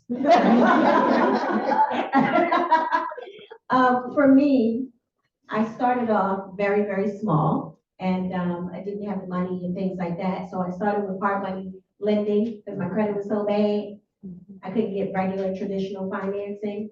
And once I started doing that and mastering how to borrow money, and even though it was at a high interest rate, most people would say, don't borrow that money on that high interest rate. My plan was to flip it quickly. So the interest that I'm gonna pay, in 90 days is really a bare minimum. And so once I really learned how to set it up as far as buying it, how long it was gonna take me to fix it, and then getting it on the market, which if you're buying in Baltimore City, one of the big issues is squatters and things like that. So I had to figure out that lane as well. I began to scale up as my profit margin went up. So I was buying these houses for really cheap. I've been a realtor for 20 years, so I've been doing this flipping about 13 years. So you could buy a house in Baltimore City at that time for $5,000, $10,000. You can't do that anymore.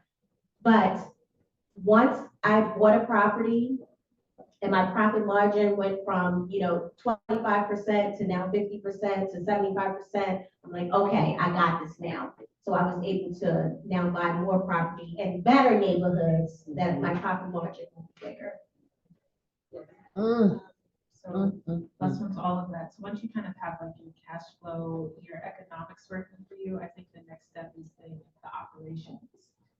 I really want to know how you do 100 homes a year. I want to know your team. I want to know, because it is so administratively. It is. Taxing. I mean, late nights, Yeah. all the things. We're going through an audit right now. Please just don't leave me alone. Like, please pray for me. Yeah, that's better. Pray for me. So, I mean, just you spoke about getting your bookkeeper. That I actually think so. Lawyer, yes, but bookkeeper, because I mean, if you want to be bankable, you have to have clean books. Yeah. And that is so often we just I mean, how many of us have a QuickBooks file that's tracking our properties? Okay. Now. Now, Even now, more. right? And like, Yeah. if you go to a bank asking for a loan, they're like, oh, well, show me your track record. If you don't, you have receipts, paper receipts, what can I do with that? So, so I say all of that to say, to scale from one house to 100 houses, you have to have a very clean series of systems and processes and procedures. Right now, we're building out like really good template budgets that can be itemized to the piece of lumber, so that I know whether I have 1,000 square foot house, 2,000, 3,000, I can just plug and play and calculate with, you know, a high rate of confidence what my numbers are going to be. We have template Gantt charts where everything is mapped out. We know down to the cabinet, this is a 2-week lead time. So if we need it installed on July 1st, we need to order it June 15th, whatever it may be. We have SOPs. We have security. When I say security systems, not just the ADT, we have like processes on how we make sure that our houses are secure. We have someone go and drive the block every week to make sure there's no one that's broken in, that's squatting. Because I mean, we talked about difficult decisions. I had to evict squatters, and you know, sometimes we think of squatters as bad people. These were people with children that I had to evict, that I like didn't want to because they were kind people, but it's a liability. There's no running water in this house. I can't have you living in this house with children. So I think like I would love to just have a master class on like how to operational skills. Let's do it. It's hard. Yeah. It's so difficult. I'd like to do a master class with her. That's okay. Yeah, I'll share everything I know. One And last thing templates. on difficult decisions is building your professional team accountants, but building like your staff and having to make the hard decision sometimes of letting people go. But that is a heart-wrenching decision, at least for me. I know some people are like, if it's not working, you gotta go. But I'm like, I'm gonna try to make it work. Let's mediate, let's conquer our feelings. But ultimately, like, I'm gonna do it for you. thank you. Because the worst thing you can have on your team is a toxic Yes. person to bring you down. You gotta cut those losses quickly. They say hire fast, no. Hire slow. Hire slow, fire fast. Fire Yes. fast. And that has been my biggest learning. I've had to really grow a thick skin that when it's not working, cut your ties, because they'll bring you down. Thank you, thank you. Woo. Thank you. Question. All right, so we got rapid take questions. 2 questions, and then after that, we're gonna say our thank yous, because I want these ladies to be able to get back safely. So Oh, we have to take pictures too. Oh, yep, and we have some photos to take, yes. Thank you, ladies, for coming. This is absolutely amazing. I kind of want to piggyback off of the very last question you asked about doing this as moms and caregivers and things. And if any of you are mothers or caregivers, how are you teaching them and bringing them up behind you? I have a young son, and he came to the end of last class, and he could already tell Joanna Jane what I was doing and his perspective. And so I just want to keep, getting him involved, but being able, it's part of releasing my mom guilt. If he understands what I'm doing, I don't feel as guilty. So I just want to hear about how you go through that. How did you bring them behind you? My kids ain't have a choice. Just bring them. Yeah. I think you're already doing it. Yeah. I think you already are doing that. You say you're releasing your mom guilt, but what you're doing is you're empowering him. Yes. Because he's learning what you're doing, and he may not understand what it is now, but when he gets older, he's gonna say, wow, okay, so I'm gonna buy this. Yes. I'm gonna make my plans to rule and take over. Yes. I have 2 grown sons, but my youngest one, my 25-year-old, he's always saying, okay, what are you doing now? What's next? So you just want to continue to expose them, especially from a young age. One of our partners, Tina, her son, he's like Mr. Block. He literally is at everything we do, everywhere we go. He knows more about probably what we're doing than sometimes we know what we're doing. So I want to just encourage you to just continue doing what you're doing. expose him to the good and the bad. Don't make it all roses and don't make it all, thorns, because you want him to see the balance of what it really is. So just continue to expose him, show him what you're doing, show him the fruits of it.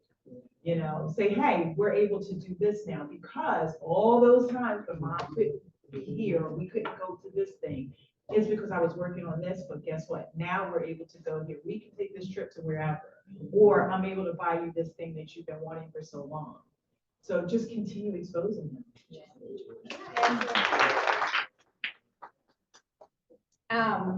So my company name is A Piece, and it's Aisha's Piece to ownership of land and birthright and all of that. Get your piece and have peace of mind doing it. Created that in 2002, bringing people along my development project, the first one, named it after my son, Sadiq's piece, because I'm always in his ear about, no, this is yours. What I'm doing is a part of what we're doing. This is something that I want to be an extension of your life, right? And so with this new project, and he's 19, it was very important for him to be at the ribbon cutting and to really understand what's happening. And I think he gets it. He's in his freshman year of college. I think he gets it. And I've always been in his ear. So everybody's right. You're doing it. I just want to say something really quickly, because one of my mentees is a student here, and she came here. So they are watching. They are watching and following in your footsteps. So continue to do what you're doing. Continue to set the footprint. Continue to set the template. So when he is ready, when he is able to do that, you've already done the work, and now you can make the pathway easier for him. So I just want to shout out my mentee. She started with our mentorship program when she was like 8, and now 8, right? We have a girls' youth mentorship program, and she is now a student here. But they're watching. They are definitely watching.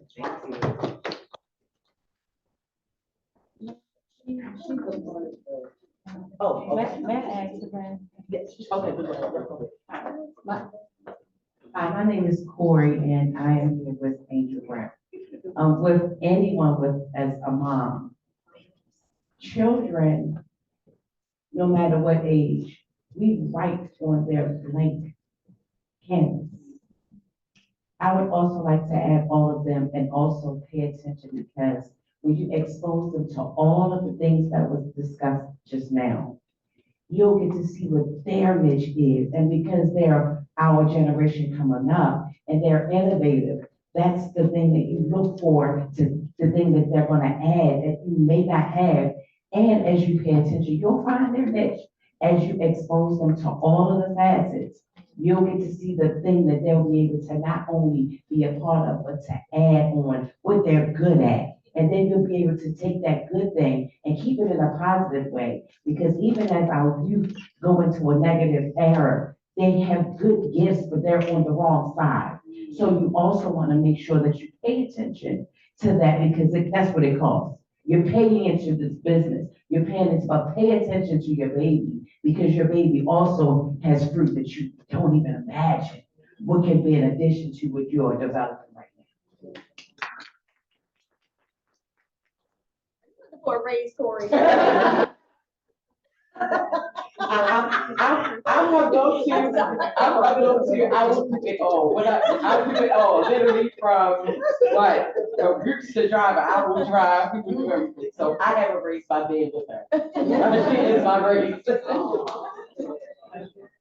Hi, ladies. Hi, everyone. Thank you all for being here. Thank you for having me. Okay. I am an aspiring developer. It's something that's been in my heart for quite some time now. Part of what I would like to do is what you're doing as far as creating the school, the contracted school in heaven, and creating jobs for people, just anyone who's looking to get into it. I guess my question is, if any of you could share, what was the thing that just made you start? Because I'm having a hard time starting. And now I'm getting to the point where I'm realizing time is of the essence. I'm wasting a lot of time.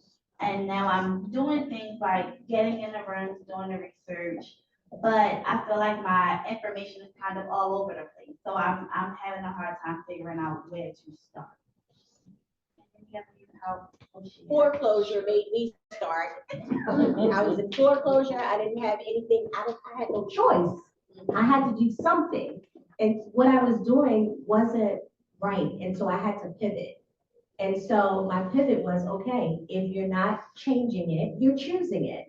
That could be without weight, that could be with eating healthy, oh, I wanna work out. Okay, then change it. So if we don't change it, you're choosing it. So if you just have to be ready and take that, let that fear and that doubt go out the window and just start.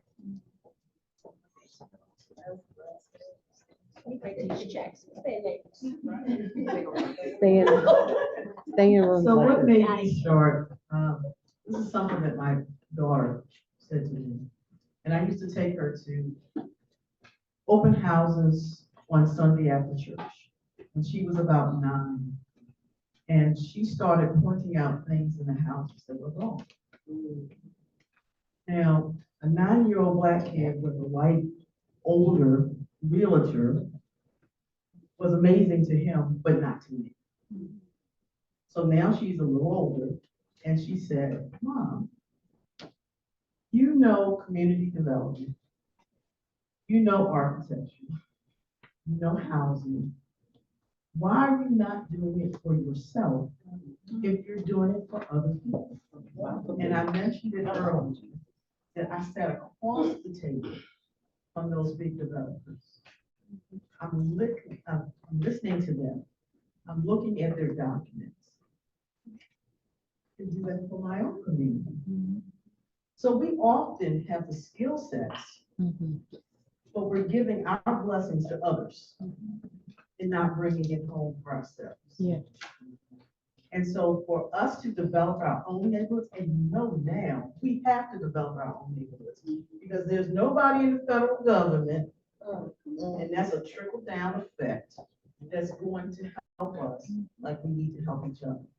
And so if you have had this dream of doing it on your own, now is the time to stop thinking about it, as my daughter has said. Stop thinking about it and go ahead and do it. But you do it a little bit at a time. You do it, but you gotta do it. It's, you know, it's like, just do it. Just do it. You might fail the first time, but you're not gonna fail the second time. And failure only means that it's a learning experience. Just don't do that again. It'll probably get easier and easier. Just keep going.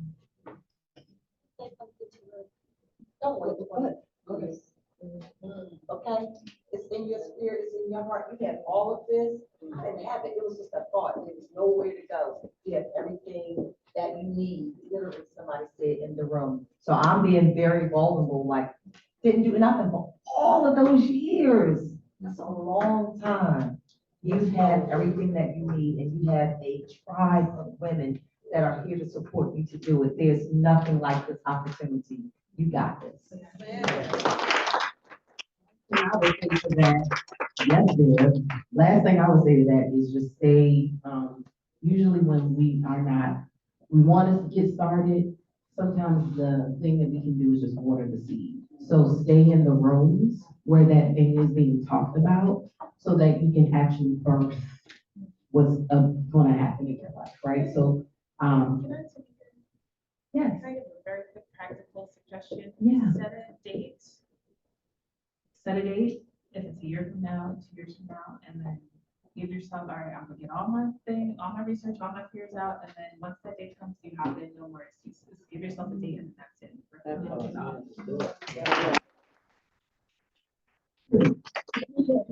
So, ladies and gents, we have come to the conclusion of our second Yes, We Can billion-dollar panel.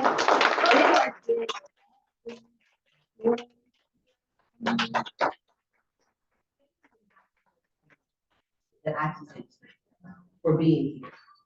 It's not even enough because when this opportunity came, I was in one of the lowest seasons. I was like, God, what is happening right now? Because I'm doing all of this, but what is it for? And when it came for something that we were like already doing, it's like, wait a minute, now you want me to pivot? Just women? I mean, it's the same thing I've been doing. How is this gonna work out? And to see the fruit, and there's so many other people that are not even here tonight that I know that what we're doing, we're on the right track. So you being here tonight is really just watering into the next generation, the next block. There are blocks attached to you because you're here tonight. There's generations attached to you because you're here tonight. So I just spread overflow of blessings and love to every project you touch, every piece of seed that you put in the ground, that it's going to be fruitful, that it will multiply because you serve tonight, and everybody doesn't want to serve.